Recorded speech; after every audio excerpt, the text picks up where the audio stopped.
নমস্কার, welcome to my channel. আশা করি সকলে খুব ভালো আছেন।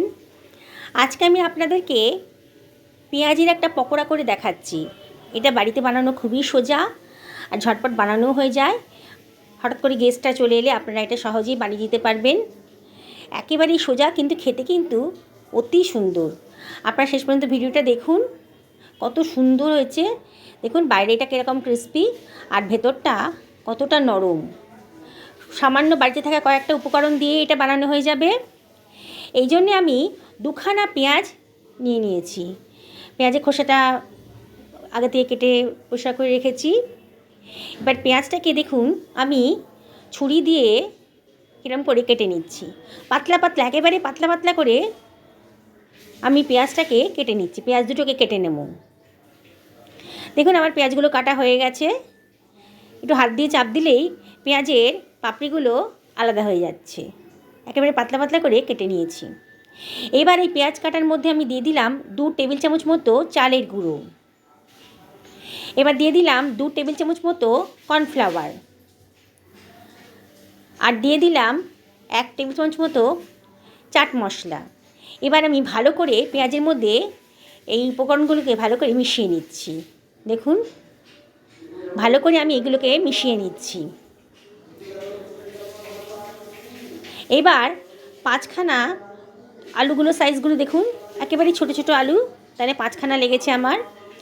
আমি ভালো করে সেদ্ধ করা আলুটাকে গ্রেট করে নিয়েছি। এই গ্রেট করা আলুর মধ্যে আমি দিয়ে দিলাম 1 টেবিল চামচ মতো লঙ্কার গুঁড়ো, 1 টেবিল চামচ মতো ধনের গুঁড়ো, 1 টেবিল চামচ মতো জিরের গুঁড়ো। এবার 1/2 টেবিল চামচ মতো হলুদের গুঁড়ো দিলাম। প্রয়োজন মতো নুন দিয়ে দিলাম। আর দিয়ে দিলাম 1 টেবিল চামচ মতো গরম মশলা দিয়ে দিলাম। আর দিয়ে দিলাম একটুখানি লঙ্কা কুচি। এবার দিয়ে দিলাম খানিকটা ধনে পাতা কুচি দিয়ে এবার ভালো করে আমি সব কিছু ভালো করে মিশিয়ে নিচ্ছি। হাত দিয়েই মেখে নিচ্ছি। ভালো করে সব কিছু ভালো করে মিশিয়ে নিচ্ছি। দেখুন বন্ধুরা, একটু ভালো করে মেশাতে হবে। ভালো করে সব কিছু আমার মেশানো হয়ে গেছে। ভালো করে মিশিয়ে নিলাম। নিয়ে হাতের তালুতে একটু তেল মাখিয়ে নিয়ে আমি এই ডো থেকে গোল গোল মাঝারি সাইজে, খুব বড়ও করছি না খুব ছোটও করছি না, মাঝারি সাইজের বলের আকারে গড়ে নিচ্ছি। দেখুন হাতে একটু তেল মাখিয়ে নিয়েছি। দেখুন বন্ধুরা, আমি গোল গোল বলের আকারে গড়ে নিচ্ছি। আমি সবগুলো এভাবে গড়ে নেব। সবগুলোকে গড়া হয়ে গেছে আমার।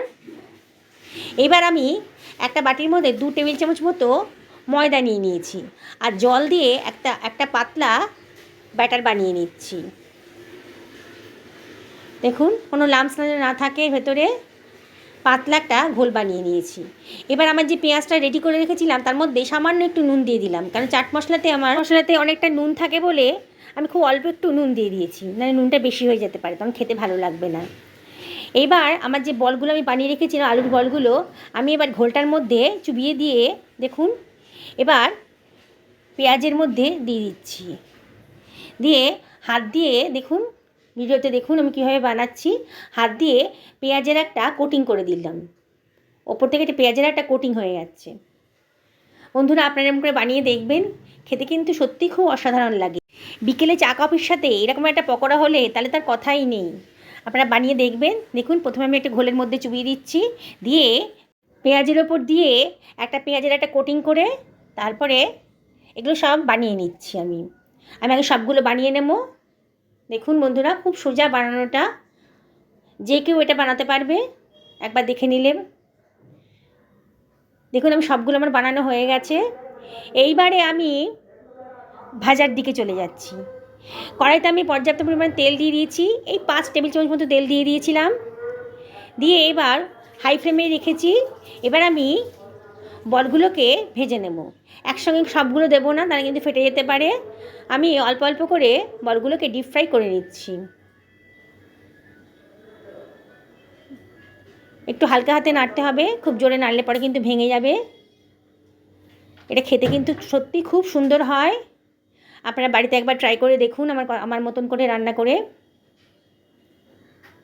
দেখুন আমি এপিট উপিট করে ভালো করে ভেজে নিচ্ছি। বলের কালারগুলো চেঞ্জ হয়ে যাচ্ছে। একবার আমার মতো করে পেঁয়াজ পকোড়া বানিয়ে দেখুন, খুব ভালো লাগবে। আর দেখলেন তো বানানোটা কিন্তু একেবারেই সোজা। এবার আমি তুলে নিচ্ছি, আমার ভাজা হয়ে গেছে। বাকি বলগুলোকে আমি আবার ভেজে নেব। বাকি বলগুলোকে আমি তেলে দিয়ে দিচ্ছি। একই রকম করে আমি বাকিগুলো বলগুলোকেও ভেজে নেব। আমার ভাজা হয়ে গেছে বন্ধুরা, দেখুন বাইরেটা কিন্তু ক্রিস্পি আর ভেতরটা কিন্তু একেবারে নরম হয়েছে, খেতেও কিন্তু খুব অসাধারণ হয়েছে।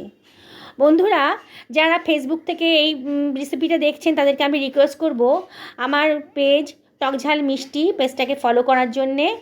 আর যারা ইউটিউব থেকে দেখছেন তাদেরকে আমি রিকোয়েস্ট করব আমার চ্যানেলটা সাবস্ক্রাইব করার জন্যে। পুরনো বন্ধুদেরকে অনেক ধন্যবাদ, তারা আমার সর্বদা আমার পাশেই থাকেন। তাও রিকোয়েস্ট করছি, লাইক করবেন, কমেন্ট করবেন। আজকে এই পর্যন্তই থাক, আবার হাজির হব অন্য কোনো দিন অন্য কোনো রেসিপি নিয়ে। সবাই ভালো থাকুন, নমস্কার নেবেন।